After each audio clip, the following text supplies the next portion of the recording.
মানুষ হয়ে না জন্মিয়ে যদি পাখি হয়ে জন্মাতে পারতাম তাহলে এক জায়গা থেকে আরেক জায়গা, এক ডাল থেকে আরেক ডালে উড়ে যেতে পারতাম। আসসালামু আলাইকুম, আমি পাপিয়া সাভার থেকে বলছি। পাপিয়া পিয়া ব্লগে সবাইকে ওয়েলকাম করছি। কাছে দূরে দেশ এবং দেশের বাইরে যে যেখান থেকে আমার ভিডিওটা দেখছেন, আশা করি সবাই ভালো আছেন এবং সুস্থ আছেন। আল্লাহর অশেষ রহমতে আমরাও বেশ ভালো আছি এবং সুস্থ আছি। তো এই যে আমার আব্বু বাড়ির কাজ ধরেছে, তো একটু ভিডিও করে নিলাম। তো এই ছাদ ঢালাইয়ের দিনেই কিন্তু আমার চাচাতো ভাইটা মারা গিয়েছে। তো আমি ভাবলাম যে মানুষের হায়াত ময়তের কথা তো বলা যায় না, আমি একটু ছাদে উঠি। তো উঠতে যে আর সাহস করে আর উঠলাম না, যে যদি পড়ে যায়। তো এই পর্যন্ত মানে উঠি, পুরো ছাদটা একটু ঘুরে দেখলাম। যদি আল্লাহ হায়াতে বাঁচিয়ে রাখে, ইনশাল্লাহ পরবর্তীতে আবার এসে তারপরে ছাদে উঠতে পারবো। আম্মু বলে তুমি উঠো, আমাকে না, যে আম্মু থাক, যদি পড়ে ব্যথা পাই, সেজন্য আর উঠলাম না।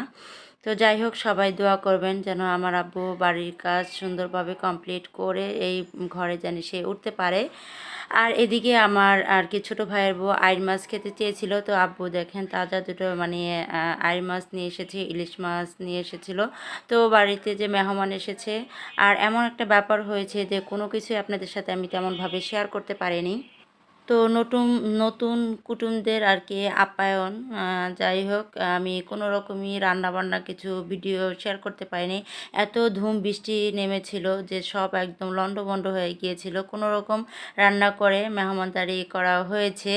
তো এটা হচ্ছে পরের দিন ভিডিও, যে আমরা চলে যাচ্ছি। তো মানে যাওয়ার দিন তো বাসে গিয়েছিলাম, অনেক অসুস্থ হয়ে পড়েছি। আর সেজন্য আপনাদের ভাইয়াকে বলছি যে বাসে আর যাব না, লঞ্চে যাব। তাও ভাগ্যক্রমে ভালো কোনো কেবিন পাই নাই, কোনো রকম একটা কেবিন পেয়েছি। আমার আর কি ভাগ্নি জামাই কেবিনটা আর কি বুকিং করে রেখেছিল। আর এটাও যদি না করতাম তাহলে তো মনে হয় ড্যাকি যাওয়া হতো। যাই হোক, তাও কোনো রকম একটা কেবিন পেয়েছি।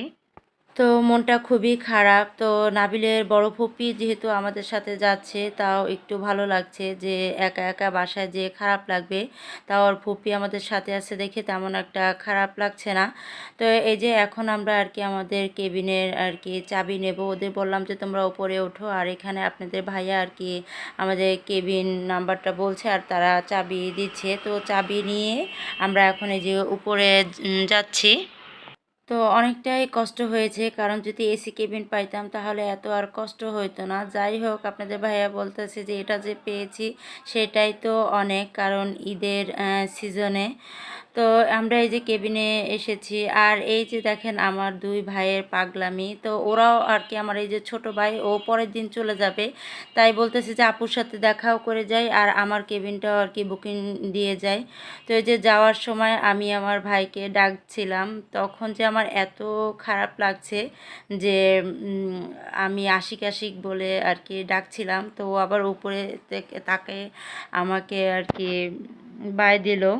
তো এই মুহূর্তটা কিন্তু আসলে অনেক কষ্টের।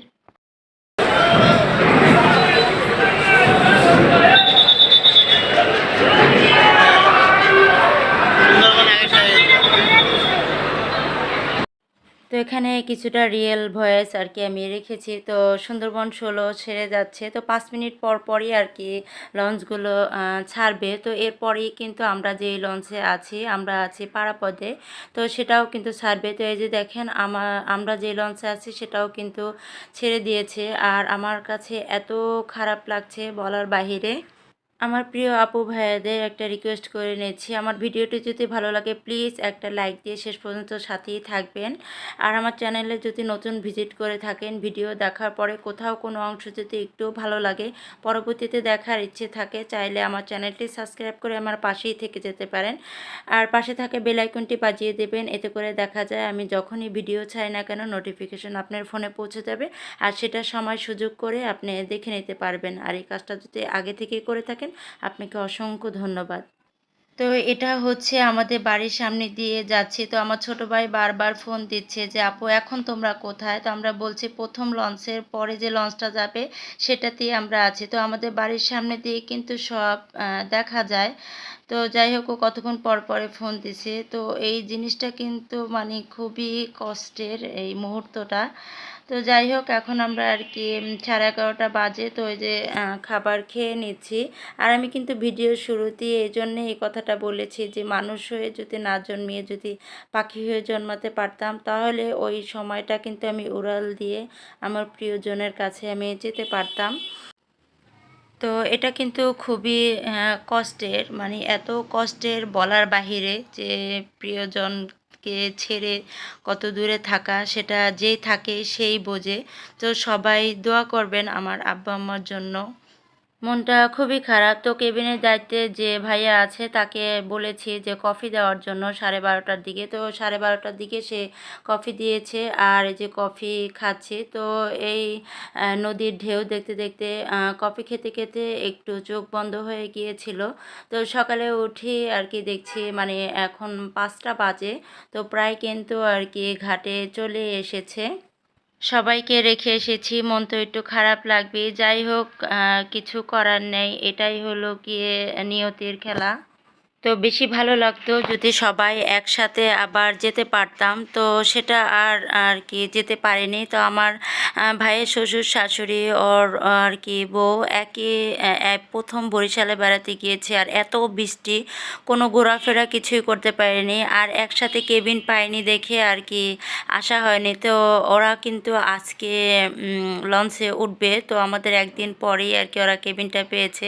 তো আমরা লঞ্চ থেকে নেমে আর কি সাভারের উদ্দেশ্যে রওনা দিয়েছি। তো একটা প্রাইভেট কারে সবাই আর কি যাচ্ছি। তো বাসায় এসে দেখি যে এই অবস্থা, এমনিতেই মনটা খুবই খারাপ। আর তো এগুলা তো খালাও কিন্তু বাড়িতে গিয়েছে, তো এখন সব আমাকে একা একা করতে হবে। তো আপনাদের ভাইয়া গাড়ি থেকে নেমে সামনে আর কি একটা হোটেল ছিল, তো সেখান থেকে খিচুড়ি আর পরোটা ভাজি নিয়ে এসেছিল। তো এটাই আর কি কোনো রকম সকালের নাস্তা করে নিয়েছি রেডি খাবার দিয়ে।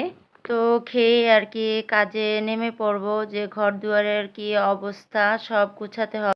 তো এই কয়দিনে যেহেতু বৃষ্টি হয়েছে, বেলকনির অবস্থা খুবই খারাপ হয়েছে। তো এখন যদি খালা থাকতো তাহলে একটু কষ্টটা কম হতো। তো যাই হোক, একদম ভিডিও শেষ পর্যায়ে চলে এসেছি। কথা হবে অন্য কোনো ভিডিওতে। তো সবাই সুস্বাস্থ্য কামনা করে নেক্সট ভিডিও দেখার আমন্ত্রণ জানিয়ে আজ এখানেই বিদায় নিচ্ছি। আল্লাহ হাফেজ। আসসালামু আলাইকুম।